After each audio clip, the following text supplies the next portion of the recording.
Time to show you guys project number 15, which I'm calling Corn Pop. So this is exactly how I bought it.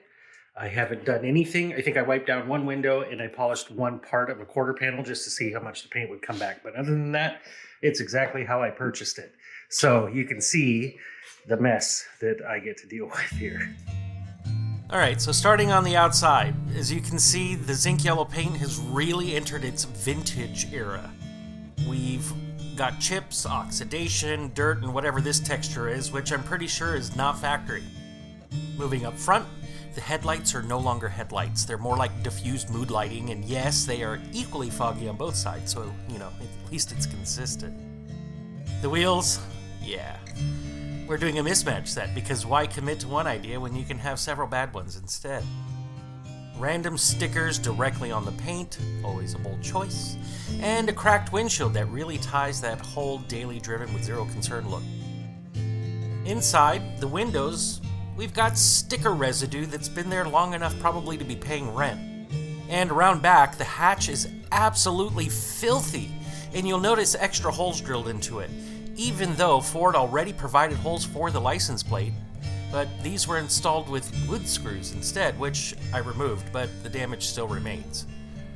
We're also missing the Ford badge back here, but don't worry, we do have a completely random Star Edition badge, which I'm sure adds at least 5 horsepower. Back to the wheels again, just in case you forgot they don't match. And over on the driver's side, we've got a collection of dents that tell a very emotional story. Up front, the paint somehow gets worse. The hood is dried, cracked, pitted, and generally looks like it's been sandblasted by life itself. And on the roof, the clear coat is bubbling, which is great because that means it's actively trying to leave the vehicle. And finally, the antenna mast is broken because, of course it is. Moving inside, starting on the driver's side, we've got a hole in the seat and a level of grime that suggests this car has seen some things. Passenger side is more of the same, dirty, worn, and generally neglected in that special early 2000s way, I guess. And over on the passenger door, the window crank is missing entirely. And the grab handle has been painted gloss black, which somehow manages to look worse than just having left it alone. Up top, the map light does work, which is impressive, but it's currently dangling from the headliner by the wires like it's trying to escape but failing miserably. And now this is the stereo situation. The head unit is too big for the dash, so it sticks halfway out like it gave up, and the bezel has been wrapped in what I can only describe as black burlap? I don't know why. I don't know why. Pulling back, you'll notice something zip-tied on the AC vent because zip ties are clearly the primary fastener used throughout this car. And down on the center console, we've got random drilled holes, a broken shift boot frame, and for some unknown reason, a single yellow number 1 pool ball just hanging out on top of the shift knob. Down at the pedals, the clutch pedal pad is missing, so you're just raw dogging bare metal every shift. And to pop the hood, the release cable is broken, so instead you grab a very professional set of Harbor Freight vice grips, attach to the cable, and pull. It works almost every time. And finally, the fuse panel cover has more random holes, plus a USB cable that has been glued to it. Not clipped, not mounted, but Elmer's glued. Under the hood, and honestly, it doesn't disappoint, starting with the absolute bargain bin battery terminal clamps, complete with several mystery wires going who knows where, which is always reassuring. We've got a leaky valve cover gasket because oil contaminant is optional here. And pulling back, you'll notice a cheap Chinese strut tower brace that has been installed incorrectly, which is kind of impressive given how few bolts are involved. And finally, the intake setup, another cheap short ram with a cone filter that has been completely neglected and is clogged and is partially crushed and living its worst life possible, I guess.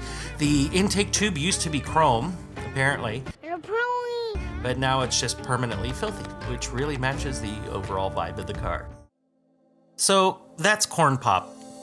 Exactly how I bought it. No excuses, no crazy edits, just raw, unfiltered, poor decision making.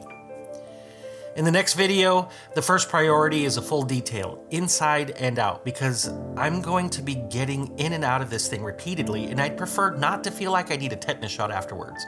The goal is simple. Make it less sticky, less smelly, and less hostile overall. After that, we're finally addressing the wheel situation. I actually have a set of matching OEM wheels with tires, so we'll be removing the current yard sale assortment and putting the car back on 4 wheels that agree with each other. And then we'll start the first round of mechanical fixes. Nothing wild, just undoing some previous owner engineering. New OEM battery cables to replace the discount clamp-on and pray setup, a new PCV valve and hose, a valve-covered gasket to stop the engine from marking its territory on my garage floor, and a used factory intake to replace the cheap aftermarket nonsense currently pretending to be an airflow solution. Drugs are bad, kids. 2 trailer park girls go round the outside, round the outside, round the outside. Well, that's next time on Focus Rush, where we're gonna do quite a bit to it. And you know, Corn Pop was a bad dude, and he deserves better. Make sure you like and subscribe. Make sure you hit that notification bell so that way you can follow along with the resurrection of Corn Pop back to its former glory. And be sure to check out our other videos, including the brand new GTF grill, designed by me and produced by another Focus enthusiast. You can check it out on focusrush.com. But a new install video is coming soon with the very first one, which I received today. So until next time, thanks for watching.